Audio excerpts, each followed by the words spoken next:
मैं हूं अंकित अवस्थी। आप हैं मेरे साथ में एक ऐसी खबर पर चर्चा करने के लिए जो फिलहाल हमारे देश में भी कुछ ऐसे लोग हैं जिन्हें शायद डाइजेस्ट ना हो रही हो, और इसके अलावा दुनिया के जो हमारे पड़ोसी मुल्क हैं उन्हें डाइजेस्ट हो जाए इसकी हम लोग कमिटमेंट दे नहीं सकते। हुआ क्या है, आइए आज के सेशन में हम चर्चा करते हैं। असल में क्या है ना जी, अमेरिका ने हाल ही में कहा है कि भारत में सभी धर्म जो हैं वो आज़ाद हैं। भारत में सभी धर्म आज़ाद हैं। ये सुनना तो हमें निश्चित ही अच्छा लगेगा, हालांकि ये होता कौन है ये बताने वाला ये हम आपको आज के सेशन में चर्चा करेंगे। लेकिन इसके बावजूद भी क्योंकि इंडिया में बहुत ज़्यादा क्रिटिसिज्म अमेरिकी रिपोर्ट के आधार पर होता है, इसलिए आज के सेशन में हम इस विषय के ऊपर चर्चा कर रहे हैं। देखिए होता क्या है, इंडिया के द्वारा जो भी भारत के बारे में बयान दिया जाता है वो कई समाचार पत्र या समाज के कई वर्गों के द्वारा उठा करके देखिए कि इंडिया में धर्म के आधार पर कितना गड़बड़ मामला हो रहा है। अमेरिका खुद ऐसी बातें बोल रहा है। जब ऐसी बातें कही जाती हैं तो कई बार हमें लगता है कि यार वाकई में देश में सब कुछ गड़बड़ चल रहा है क्या, है ना। तो हमने आपसे क्या कहा, हमारा कॉन्फिडेंस खुद के ऊपर इतना पुअर है कि यदि कोई हमें दूसरा घर के बाहर बैठ करके ये कह दे कि आपके देश में ये गड़बड़ चल रही है तो हम उसके ऊपर ट्रस्ट कर लेते हैं। क्यों? क्योंकि हमारा कॉन्फिडेंस खुद पर बहुत ज़्यादा कमजोर है। हम दुनिया के इकलौते ऐसे देश होंगे जहां पर इतनी विविधताएं एक साथ एग्जिस्ट करती हैं, चाहे धर्म के आधार पर हो, चाहे क्षेत्रीयता के आधार पर हो, सब तरह से हम लोग बहुत डाइवर्स कंट्री हैं वर्ल्ड की, और इतना प्यार से इतनी सामंजस्य से रहती हैं। समाज के अंदर अपने घर के अंदर 4 लोग रहते हैं, कभी कभार आपस में घर के लोग भी भिड़ जाते हैं। हमारे समाज के अंदर भी तो ऐसे लोग हो सकते हैं ना जो देश के अंदर खुशी बर्दाश्त ना करते हो, लेकिन उसी न्यूज़ को जब दुनिया की कोई खबर उठ जाती है तो हमारा अंदर से कॉन्फिडेंस हिल जाता है कि यार देश में सब कुछ गड़बड़ चल रहा है। ऐसी स्थिति में जब अमेरिका आकर ये कह दे कि अमेरिका कहता है कि इंडिया में सब कुछ बहुत अच्छा है, तो ऐसी स्थिति में भाई साहब बहुत लोगों को मिर्ची लग जाएगी। उन लोगों को मिर्ची लग जाएगी जो अक्सर ये प्लान करते हैं कि इंडिया को कैसे नीचा दिखाया जाए। आपको याद है जब डोनाल्ड ट्रंप की भारत यात्रा हो रही थी, दिल्ली में दंगे भड़क गए थे। दिल्ली में दंगे भड़कना बिल्कुल प्रायोजित तरीके से दिख रहा था कि कैसे वैश्विक मीडिया के समय यह दिखाया जाए कि साहब दिल्ली जैसी जगह, राजधानी के अंदर भी दंगे भड़क गए। जब डोनाल्ड ट्रंप इंडिया में है तो स्वाभाविक है कि विश्व मीडिया यहां पर होगी। यानी कहने का अर्थ सिंपल है कि देश के अंदर की इमेज बाहर खराब हो, ऐसा देश में रहने वाले बहुत सारे लोग चाहते हैं, लेकिन ऐसे लोगों की संख्या ज्यादा नहीं है। लेकिन इनकी सोच हम पर भारी हो जाती है। इसी कारण से आज ये सेशन आप लोगों से साझा किया जा रहा है। साझा करते समय कहा जा रहा है कि अमेरिका ने यह कहा है कि भारत में सभी धर्म आजाद हैं। ये बात बहुत मायने रखती है क्योंकि बहुतों के ऊपर ये पत्थर की तरह जाकर पड़ेगी। चलिए तो शुरू करते हैं, कैसे होता है यह निर्णय और कौन करता है यह सब निर्णय, और इसके बाद में किस तरह की लॉबिंग फेल हुई। देखिए असल में क्या है, दुनिया भर के अंदर अमेरिका अपना वर्चस्व स्थापित करने के लिए कुछ कानून बनाकर रखता है। जैसे हमारे देश के अंदर खुद से ही अपने देश में जो सिस्टम लागू हो, इनके लिए अलग अलग तरह के कानून लागू हैं, है ना। चाहे फिर हम एट्रोसिटी के ऊपर बात करें, चाहे हम रिलीजियस फ्रीडम के ऊपर बात करें, हमारे देश में हमारी जनता के लिए, हमारे नागरिकों के लिए कानून संविधान सम्मत संसद के द्वारा बनाए जाते हैं। लेकिन अमेरिका चूंकि अपने आप को दुनिया की सुपर पावर मानता भी है और जताता भी है, इसलिए इसने दुनिया भर के लिए भी एक कानून बना रखा है जिसे आप इंटरनेशनल रिलीजियस फ्रीडम एक्ट के नाम से जानते हैं। यानी अंतरराष्ट्रीय रूप से दुनिया का हर देश अमेरिका की नजर में धार्मिक स्वतंत्रता के लिए कैसा है, यह निर्धारण भी अमेरिका करता है। इसका अर्थ यूं समझिए कि अपन अपने देश के अंदर राज्य और राज्यों के साथ साथ विभिन्न जिलों में क्या चल रहा है इसका निर्धारण केंद्र से करते हैं। लेकिन अमेरिका रहता अमेरिका में है, लेकिन दुनिया के किस देश में क्या चल रहा है इसकी रिपोर्ट खुद तैयार करता है। अब आप पूछेंगे इससे क्या फर्क पड़ गया, तैयार करनी है तो कर ले, हमको क्या लेना देना। बहुत कुछ लेना देना है। कारण क्या है, क्योंकि दुनिया की लगभग 40% करेंसी, दुनिया की 40% करेंसी अमेरिकी है, या यूं समझिए दुनिया का 40% व्यापार अमेरिकी करेंसी में होता है। मिनिमम 40% बता रहा हूं मैं आपको, डॉलर के अंदर होता है। यानी अमेरिकी वर्चस्व इतना हावी है कि वो क्या सोचता है और दुनिया के लिए वो क्या नियम बनाता है, यह निश्चित ही लोगों पर असर डालता है। ऐसी स्थिति में अमेरिका के द्वारा बनाए गए कानून यदि किसी देश के विपक्ष में चले जाते हैं, यानी किसी देश के खिलाफ पड़ जाते हैं कि हां अकॉर्डिंग टू अमेरिका यह देश रिलीजियस फ्रीडम के हिसाब से अच्छा नहीं है, तो इसका अर्थ यह है कि अमेरिका अपने अंदर अपने आप को इतना अधिकृत मानने लगता है कि यदि कोई मेरे अनुसार नहीं है, इसका मतलब मैं उस पर प्रतिबंध लगा सकता हूं। यानी अमेरिका किसी देश पर प्रतिबंध का अर्थ क्या है?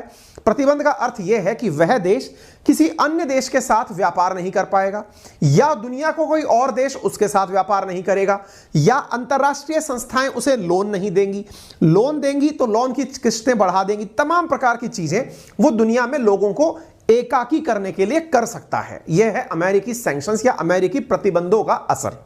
चलिए ये बात समझ में आती है। फिर आप पूछेंगे तो ये करता कैसे है सर?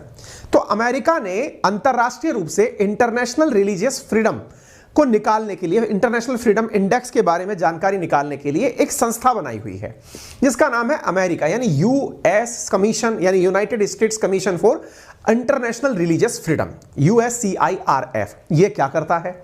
ये अमेरिकी सरकार को, अब जैसे ऐसे समझिए आप, भारत में मानवाधिकार के लिए मानवाधिकार आयोग है, ऐसे ही ओबीसी के लिए, SC ST के लिए, या फिर हर चीज के लिए कोई ना कोई ऑर्गेनाइजेशन भारत में बने हुए हैं। ये ऑर्गेनाइजेशन अपनी अपनी रिपोर्ट बनाते हैं और सरकार को सौंपते हैं। सरकार उनको ध्यान में रखते हुए फिर कुछ कानून बनाती हैं। एग्जैक्टली वैसे ही अमेरिका के अंदर एक ऑर्गेनाइजेशन है जिसका काम क्या है? वो एक्ट के माध्यम से बना हुआ ऑर्गेनाइजेशन है USCIRF। वो क्या करता है? वो अपने द्वारा सालाना रिपोर्ट निकालता है। जैसे भारत में मानवाधिकार आयोग भारत की रिपोर्ट निकालता है, ऐसे अमेरिका का यह आयोग दुनिया भर की रिपोर्ट निकालता है। फिर क्या होता है? जब दुनिया भर की रिपोर्ट निकालता है तो यह रिपोर्ट निकाल करके केंद्र सरकार को, किसकी केंद्र सरकार को? खुद की केंद्र सरकार को सौंपता है। अब ध्यान से समझना, जिस प्रकार से हमारे यहां मानवाधिकार आयोग में बहुत सारे लोग होते हैं, ऐसे अमेरिका के अंदर जो ये अंतरराष्ट्रीय धार्मिक संस्था बनी हुई है USCIRF, ये संस्था दोनों पार्टियों के सांसदों से मिलकर बनी होती है, रिपब्लिकन्स और डेमोक्रेट्स। ये सांसद, इस प्रकार की संस्थाओं को बाईपार्टीशन सिस्टम कहा जाता है, यानी दोनों पार्टी के लोग शामिल हैं। अब बाईपार्टीशन वाला जो ये ग्रुप बना हुआ है, ये अपने यहां के गृह मंत्रालय को ले जाकर के एक रिपोर्ट सौंपता है। ये कैसा दिखता है?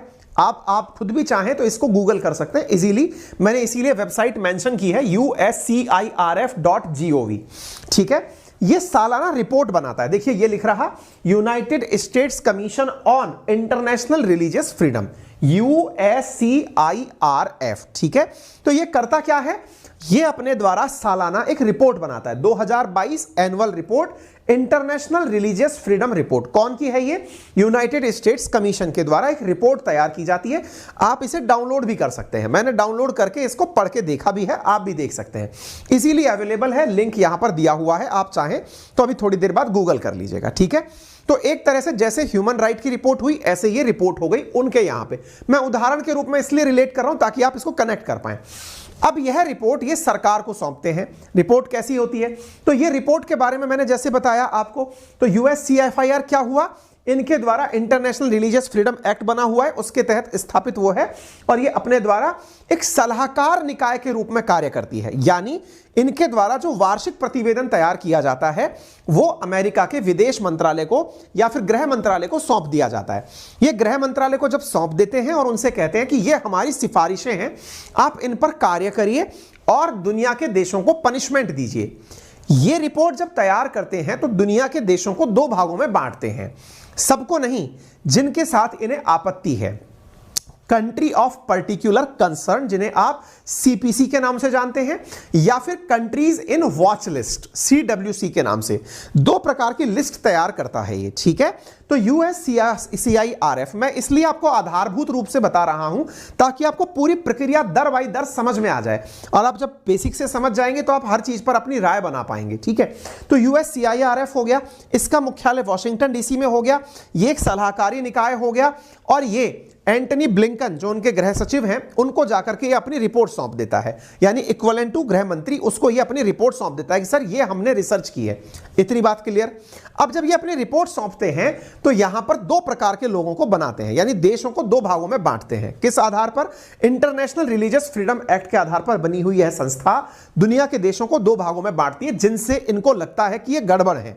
एक होते हैं कंट्रीज ऑफ पर्टिकुलर कंसर्न, विशेष निगरानी समूह या विशेष चिंता वाले समूह, जिन्हें CPC कहा जाता है, और दूसरे होते हैं विशेष निगरानी समूह यानी स्पेशल वॉच लिस्ट यानी SWL।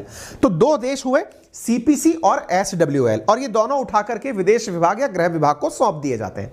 ठीक है, इनमें से ज्यादा खतरनाक किस लिस्ट में नाम आना है? तो ऊपर वाली में CPC के अंदर नाम आना ज्यादा खतरनाक माना जाता है। क्लियर हो गया।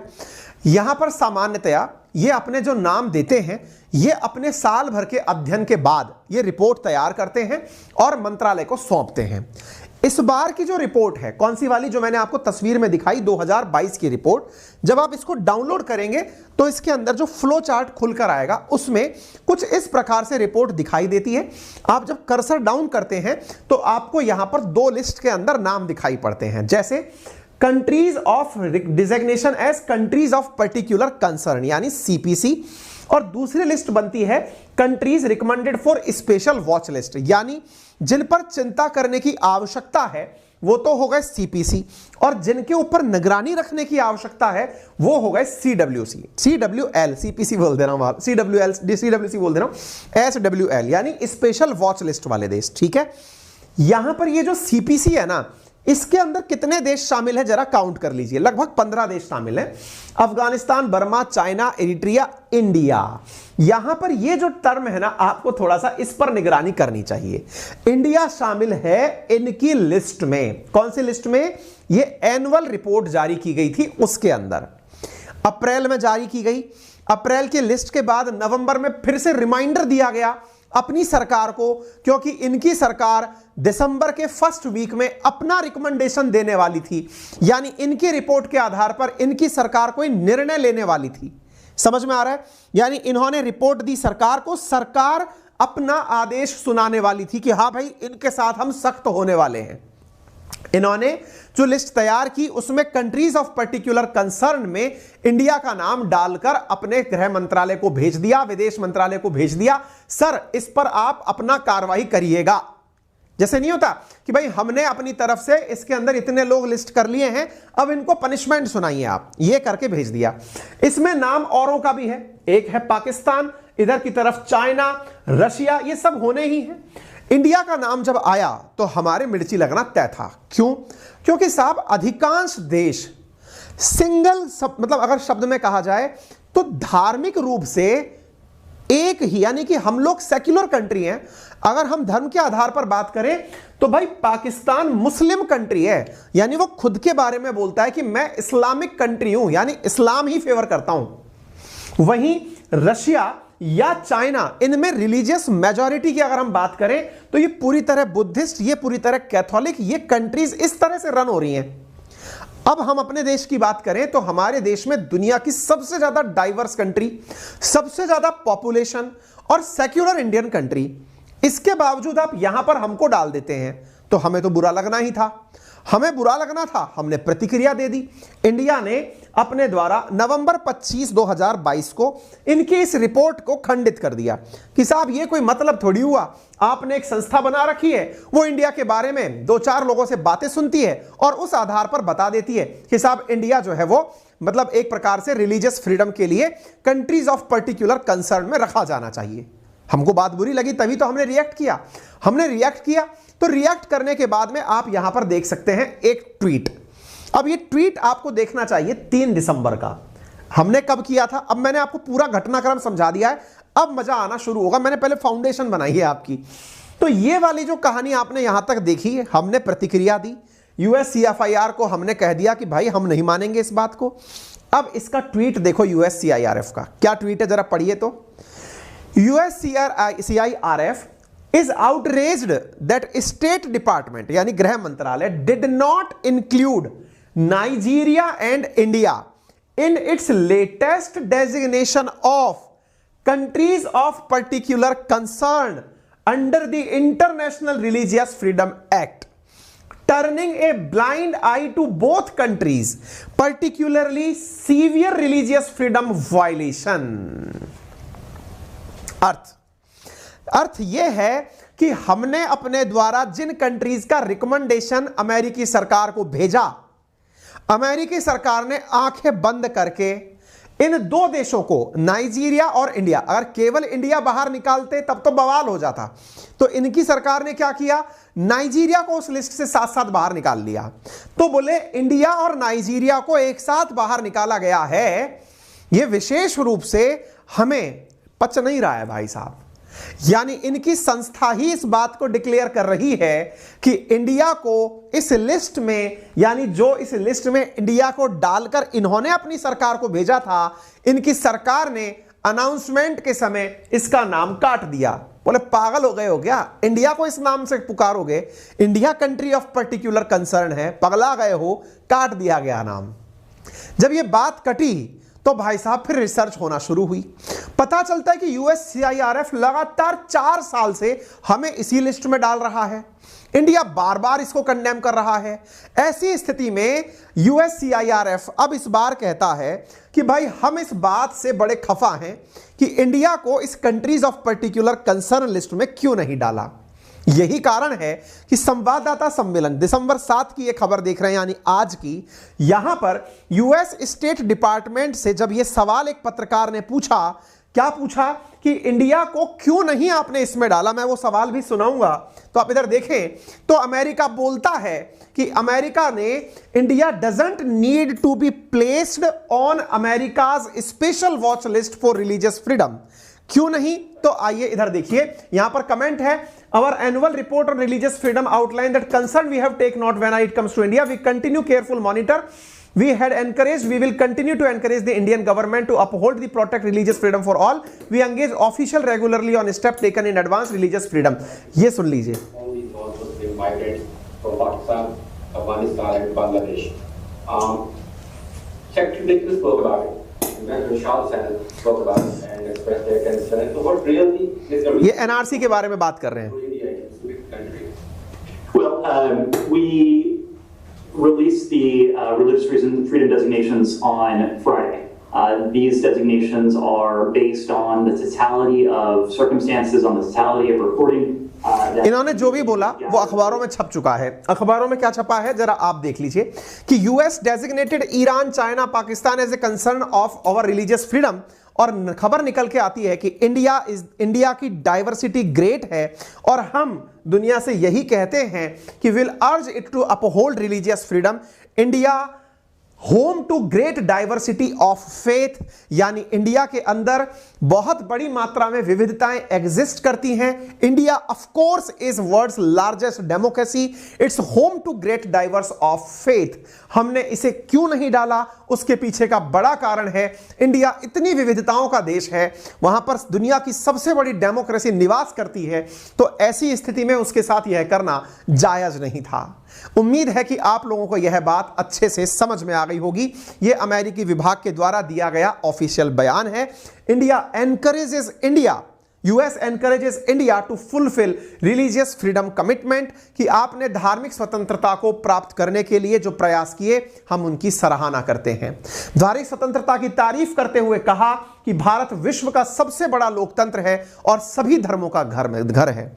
असल में इनसे पूछा गया था कि जो विशेष चिंताओं वाले देशों की लिस्ट है उसमें भारत को क्यों नहीं डाला गया, तो प्रवक्ता नेड प्राइस ने कहा भारत तमाम धर्मों का घर है, भारत को विशेष चिंता वाले देशों या स्पेशल वॉच लिस्ट में नहीं डाला जा सकता। बाइडेन प्रशासन सभी लोगों की धार्मिक आजादी की सुरक्षा करने वाले भारत की प्रतिबद्धता को प्रोत्साहित करता रहेगा।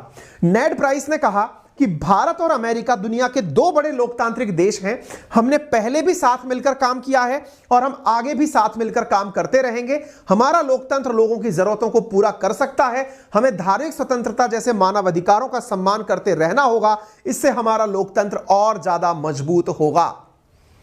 तो भाई साहब अपने आप में यह निर्णय एक प्रकार से कहा जाता है ना कि उस संस्था ने जो अमेरिकी सरकार के सामने माहौल बनाया उस पर पानी फेर दिया, और हमारे देश में जिन्होंने इतने दिन से मेहनत की, किस प्रकार से, चाहे साहब वो पाकिस्तान का मुद्दा हो या फिर हमारे देश में कर्नाटक के हिजाब वाला मामला हो, उन सबको उठाने के जो भी प्रयास किए। आपको मालूम होगा इंडिया के अंदर हिजाब बैन को लेकर के जो कंट्रोवर्सी हुई थी वो अमेरिका की नजर में डाली गई कि साहब देखिए हिजाब बैन हुआ है इंडिया के अंदर, तो उसके अंदर यूएस ने कहा था कि हम लोग इस बात के ऊपर नजर रखे हुए हैं, हिजाब ban violets the religious freedom. हम ये मानते हैं कि हिजाब का जो बैन है वो रिलीजियस फ्रीडम को वायलेट करता है। यह खबर फरवरी 12 की है, इसी साल की है। और इस बात को जब अमेरिका ने बोला, इंडिया ने फिर कहा कि तुम तुम्हारे काम करो, हम हमारे काम कर रहे हैं, अगर तुम ऐसे हो तो हम तुम्हें देख लेंगे। तो इन्होंने हमारे केस में तो क्या कहा कि रिलीजियस फ्रीडम को वो करता है ना, यानी हिजाब बैन के ऊपर अमेरिका भारत के विरोध में बोला था। लेकिन जब ईरान के अंदर दुनिया का सबसे बड़ा आंदोलन उठ खड़ा हुआ, जब मुस्लिम महिलाएं आकर के सामने खड़ी हो गई कि हमें हिजाब लगाना ही नहीं है, तो ऐसी स्थिति में अमेरिका बोलता है कि यार महिलाएं सही हैं, रिलीजियस फ्रीडम इंक्लूड्स। यहां पर आपने देखा होगा यह अमेरिका का बयान था। फिर इसके बाद ने इंडिया ने पूरी तरह से इस बात को कंडेम कर दिया था कि भाई आप लोग इस तरह के बयानबाजी हमारे बारे में नहीं करेंगे। अब बाइडेन जो है वो हाल ही में क्या हुआ, 15 अक्टूबर को ईरान वाले मुद्दे में महिलाओं का समर्थन कर दिए, यानी कि हिजाब बैन को गलत कहने लग गए। तो तुमने भारत के केस में तो कहा कि हिजाब बैन को भारत कर रहा है, हिजाब बैन कर रहा है तो वो रिलीजियस फ्रीडम का उल्लंघन है। वहां महिलाएं खुद कह रही हैं कि हमें हिजाब नहीं लगाना, तुम महिलाओं को समर्थन कर रहे हो। एक तरफ तुम स्टेट के खिलाफ हो, एक तरफ तुम स्टेट के समर्थन में, चाहते क्या हो भाई? तो ऐसी स्थिति में यानी कि तुम केवल उकसाने की कार्रवाई करते हो क्या? हम लोगों ने यह बात पकड़ ली तो अमेरिका समझ गया कि यार इंडिया के केस में मैंने अलग स्टैंड दिया और ईरान के केस में अलग स्टैंड दिया। अगर इंडिया के केस में हिजाब बैन सही है, यानी हिजाब पहनना सही है, तो ईरान के केस में भी हिजाब पहनना सही होना चाहिए। दोनों देशों के अंदर अलग अलग राय कैसे रख सकता है ये? क्योंकि रिलीजियस फ्रीडम की अगर वहां का देश बात करता है कि भाई हम इस्लामिक कंट्री हैं, हमारे देश में हिजाब पहनना अनिवार्य है, तो अमेरिका को सम्मान करना चाहिए उनका। इंडिया में भी तो यही कह रहे हो ना आप कि हिजाब पहनना अनिवार्य है तो उसका सम्मान करो, तो वहां पे भी सम्मान करो। वहां आप बोल रहे हो कि ईरान की महिलाएं अगर प्रोटेस्ट कर रही हैं तो हम उनके साथ खड़े हैं। इसका मतलब यह हुआ कि आपकी चालाकी समझ में आ गई, और जब आपकी चालाकी समझ में आई तो आप तुरंत पलटी मार गए। आपने कहा कि इंडिया जो है ना, हमको समझ में आ गया कि इंडिया रिलीजियस फ्रीडम का देश है, यहां धार्मिक स्वतंत्रता निवास करती है। क्योंकि इस तरह से ये फंस गए इंडिया के केस में कि यदि कुछ गलत बोल गए तो इंडिया वाले लपेट लेंगे, क्योंकि हमारा हर बच्चा इनकी बातों से अवगत हो गया। अब अमेरिका ने कहा कि अब सही मायने में उनको मतलब इस लाइन पर डालने की आवश्यकता है जो इस तरह की हरकतें करते हैं। तो इन्होंने उठाया पाकिस्तान को और चाइना को उठा करके उस सीपीसी के अंदर 12 लिस्ट के अंदर डाल दिया कि तुम हो बेटा कंट्रीज ऑफ पर्टिकुलर कंसर्न वाले। तो यहां पर इन्होंने बकायदा एंटनी ब्लिंकन जो हैं, इन्होंने प्रॉपर तरीके से अनाउंस करते हुए कहा कि here I am announcing designation against Burma, China, Cuba, Eritrea, Iran, Nicaragua, North Korea, Pakistan, Russia, Saudi Arabia, Tajikistan, Turkmenistan as country of particular concern for having engaged in or tolerate particular severe violation of religious freedom. यह बोलकर के साहब इन्होंने बात को खत्म कर दिया। इसका मतलब सीधी सी बात यह है कि अमेरिका भारत की बात समझ चुका है और यह समझ चुका है कि इंडिया कितनी डाइवर्सिटी को एक साथ लेकर चलता है। तो ऐसी स्थिति में इसका यह बयान निश्चित ही मायने रखता है, क्योंकि यार भारत में धार्मिक स्वतंत्रता, सब धर्म बहुत अच्छे से हमारे यहां रह सकें, यह हमारे मूल अधिकारों में है। और मूल अधिकारों में बकायदा धार्मिक स्वतंत्रता का अधिकार आर्टिकल 25 से लेकर 28 के बीच में प्रॉपर तरीके से मेंशन्ड है। ऐसे देश में जहां मूल अधिकारों में धार्मिक स्वतंत्रता का अधिकार शामिल हो, उस देश के बारे में अल्पसंख्यकों के हितों की सुरक्षा के लिए विशेष रूप से मूल अधिकार में आर्टिकल 29-30 दिया गया हो, ऐसे देश को अगर आप इस तरह की चीजों में रखेंगे तो प्रतिक्रियाएं तो गजब से आएंगी। फिलहाल के लिए इतना ही। जानकारी पसंद आई हो तो जरूर इसे लाइक करें, चैनल पर नए हैं तो सब्सक्राइब करें, सभी साथियों से इसे साझा जरूर करें। मेरा रेफरल कोड है अंकित10, जिसका यूज करके आप पा सकते हैं अनअकैडमी पर 10% discount in all type of subscriptions. यदि आप एसएससी कैटेगरी के अंदर सब्सक्रिप्शन लेना चाहते हैं तो फिलहाल 9 तारीख तक 20% डिस्काउंट के साथ एसएससी के अंदर मैथ्स, रीजनिंग, इंग्लिश, जीके का समान सब्सक्रिप्शन आपको मात्र 6,000 रुपए में उपलब्ध कराया जा रहा है। साथ इसी प्रकार से यूपीएससी के केस में अगर आप प्रीलिम्स की तैयारी करना चाहते हैं तो इंडिया के टॉप एडुकेटर्स के द्वारा एक 6 महीने का बैच रफ्तार चल रहा है। 1 तारीख को शुरू हुआ है और इंग्लिश मीडियम के अंदर एक्सेलरेट बैच शुरू हुआ है। जो क्लासेस निकली हैं वो सारी आपको मिल जाएंगी। 6 महीने के इस कोर्स को आप महज 25,000 रुपीज में प्राप्त कर सकते हैं। एक डेडिकेटेड सीसेट का बैच शुरू होने जा रहा है दिसंबर 12 से, जिसे आप 8,999 रुपए में प्राप्त कर सकते हैं। इतना ही नहीं, इजी EMI ऑप्शंस के साथ आपको साल भर का कोर्स 0% इंटरेस्ट रेट के साथ with 20 books and lots of practice sessions, previous year question explanation और पर्सनल मेंटरशिप के साथ मात्र 4,364 रुपए प्रति माह के अंदर उपलब्ध है। फिलहाल के लिए इतना ही। अपना ख्याल रखें, बड़ों का सम्मान करें, छोटों को प्यार दें, अपना व्यक्तित्व इस प्रकार से विकसित करें कि महिलाएं आपके साथ सुरक्षित महसूस करें। धन्यवाद।